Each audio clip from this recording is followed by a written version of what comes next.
How to delete Gemini wallet account. Hi everyone, welcome back to another episode. In this video, I'll be showing you the ways to delete Gemini wallet account. In order to delete the Gemini wallet account, you just have to follow the steps. First of all, open up a browser and log in into your Gemini wallet account. When you're logged in, that's going to take you to this sort of field.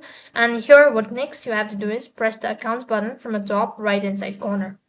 As soon as you press on it, a drop down menu will appear, and from the list you have to go and press on the profile icon, or you just have to go to settings. As you press the settings button, it's going to take you to this field where you have to scroll down right to the bottom and go to your Gemini account. Under it, you'll be able to find this option as account closure. You just have to press the account close button or close account button next to it. Then on the other field, you'll be taken to this page where you have to go ahead and type in close and click on the close account button.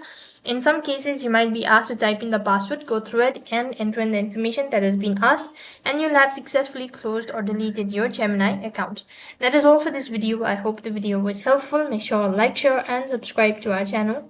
Thank you for watching. See you in the next video.